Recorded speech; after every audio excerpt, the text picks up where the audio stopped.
UP board class 10th में पढ़ने वाले सभी स्टूडेंट्स, आपका स्वागत है हमारे YouTube channel Pal my knowledge tube में। अगर आपने चैनल को सब्सक्राइब नहीं किया है तो ज़रूर कर लें और नए वीडियोस के नोटिफिकेशन सबसे पहले पाने के लिए बेल आइकन को दबाएं। सो आप इस वीडियो में देख रहे हैं संस्कृत का पहला पार्ट, जिसका नाम है कवि कुलगुरु हूँ कालिदास। और ये इस चैप्टर का चौथा पार्ट है। अगर आपने पिछला तीनों पार्ट नहीं देखा तो आप देख सकते हैं हमारे चैनल के प्लेलिस्ट से। तो चलिए स्टार्ट करते हैं यहाँ से। काव्येषु नाटकम रम्यम तत्र रम्या शकुंतला, यानी कि काव्यों में नाटक रम्यम यानी कि सुंदर है या सुंदर होता है, तत्व यानी कि उसमें शकुंतला सुंदर है, रम्या यानी कि सुंदर है। एतन नाटकम, एतत् प्लस नाटकम, यानी कि इस नाटक की प्राच्य पौरस्तैः समीक्षकैः बहु प्रशंसितम, यानी कि इस नाटक की प्राच्य यानी कि पूर्वी और पश्चिमी समीक्षकी है यानी कि आलोचकों ने बहु यानी कि बहुत प्रशंसितम यानी कि प्रशंसा की है। यानी कि इस नाटक की पूर्वी और पश्चिमी आलोचकों ने, समीक्षकों ने बहुत प्रशंसा की है। वस्तुतः कालिदासः मूर्धन्यतमः भारतीयः कविरस्ति। तो वस्तुतः यानी कि वास्तव में कालिदास मूर्धन्यतमः यानी कि सर्वश्रेष्ठ या महान भारतीय कवि हैं। कविरस्ति, इसका अगर हम संधि विच्छेद करते हैं तो कवि ही प्लस अस्ति। तो वास्तव में कालिदास सर्वश्रेष्ठ भारतीय कवि हैं। एकतः तस्य कृतिषु काव्योचित गुणानां समाहारः दृश्यते, अपरतश्च भारतीय जीवन पद्धतेः सर्वांगीणतौ तत्र राजते। एकतः यानी कि एक और, जहाँ तस्य यानी कि उनकी, कृतिषु यानी कि रचनाओं में, काव्योचित यानी कि काव्य है प्लस उचित और गुणानाम यानी कि गुणों का, तो काव्य के लिए उचित गुणों का समाहार है यानी कि समावेश, दृश्यते यानी कि दिखाई देता है, अपरतः यानी कि दूसरी ओर, च यानी कि और वहीं दूसरी ओर भारतीय जीवन पद्धति में या भारतीय जीवन पद्धति की सर्वांगीणता वहाँ सुशोभित होती है, तत्र यानी कि वहाँ। काव्योत्कर्ष दृष्टया तस्य काव्येषु मानव मनसः सूक्ष्मानुभूतिनामिन्द्रधनुः कस्यापि सहृदयस्य चित्तमावर्जयितुं पारयति।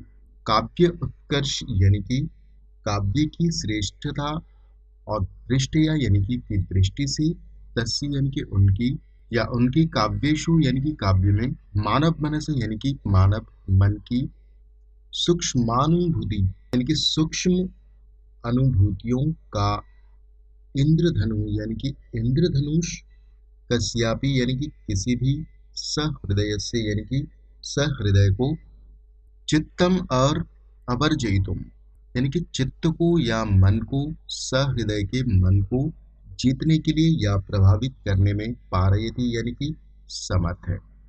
प्रकृतिरपि सजड़त्वं विहाय सर्वत्र मानव सहचरी वाचति। प्रकृतिरपि यानी कि प्रकृति भी, स्वजड़त्वम यानी कि अपनी जड़ता को, विहाय यानी कि त्याग कर या छोड़कर, सर्वत्र यानी कि सभी स्थान पर, मानव सहचरी यानी कि मानव की सहचरी के समान, आचरी यानी कि आचरण करती है। रघुवंशी दिग्विजयार्थम प्रस्थितस्य रघुः सभाजनम वनवृक्षः प्रसन्नवृष्टिभिः सम्पादयन्ति। रघुवंशम में दिग्विजय के लिए प्रस्थान किए हुए रघुवंश या रघु का सभाजनम यानी कि सम्मान, वन वृक्ष है यानी कि वन के वृक्षों की, प्रसून वृष्टि भी यानी कि वन वृक्ष पुष्पों की वृष्टि भी यानी कि वर्षा से, संपादयन्ति यानी कि संपादित करते हैं। मेघी विरहुत्कण्ठितस्य यक्षस्य प्रेमः बहवलतायाः अद्वितीय सृष्टिः परिलक्ष्यते। मेघी यानी कि मेघ गौतम में, विरह से उत्कंठित यक्ष की प्रेम विह्वलता की अद्वितीय सृष्टि परिलक्षित होती है। तत्र बाह्यांतः प्रकृत्योः मर्मस्पृश वर्णनमस्ति। तत्र यानी कि उसमें बाह्य प्रकृति का मर्मस्पर्शी वर्णन है। कवि दृष्टिया यानी कि कवि की दृष्टि से, मेघ, धूम यानी कि धुआं, ज्योति यानी कि प्रकाश, सलिलम यानी कि जल, और मारुतम यानी कि वायु, और सन्निपातो यानी कि का समूह, यानी कि इन सभी का समूह, न भूत्वा यानी कि होकर, एक संवेदनशील मानव उपमा यानी कि मानव के समान प्राणी अस्ति यानी कि प्राणी है। स रामगिरेः आरभ्यालकाम यावत् तस्य कस्यापि सन्निधि लभते तस्मै हर्षोल्लासौ वितरति, यानी कि वह रामगिरे यानी कि रामगिरी से आरभ्य यानी कि आरंभ करके, यानी कि रामगिरी से लेकर अलका तक जिस किसी भी की सन्निधि यानी कि समीपता, लभते यानी कि प्राप्त करता है, तस्मै यानी कि उसे, हर्षोल्लासो यानी कि हर्ष और उल्लास के साथ प्रदान करता है, यानी कि हर्ष और उल्लास प्रदान करता है। वितरति यानी कि वितरण करना, प्रदान करना। शाकुंतल नाटके पतिगृह गमन काले आश्रम पादपाः स्वभगिन्यैः शकुंतलायै आभरणानि समर्पयन्ति। शाकुंतलम नाटक में पति के घर जाते समय आश्रम के वृक्ष स्वभगिनी यानी कि अपनी बहन शकुंतला के लिए आभरणानि यानी कि आभूषण आदि समर्पयन्ति यानी कि प्रदान करते हैं। हरिणर्भकः तस्याः मार्गावरोधं कृत्वा स्वकीयं निश्चलं प्रेम प्रकटयति। हरिणर्भकः, हरिणः प्लस भकः यानी कि हरिण का श्रावक, तस्या यानी कि उनके, मार्ग अवरोधम यानी कि मार्ग रोक कर, अपने निश्चल प्रेम का प्रकट करते हैं। एवं एवं यानी कि इसी तरह ही, एवं यानी कि इस प्रकार, और एवं यानी कि ही, इसी प्रकार ही, नद्यः यानी कि नदियां, प्रेयस्य एवाचरन्ति, प्रेयस्य यानी कि प्रेमिका की, और एवं यानी कि तरह, प्रेमिका की तरह, आचरन्ति यानी कि व्यवहार करती हैं, आचरण करती हैं।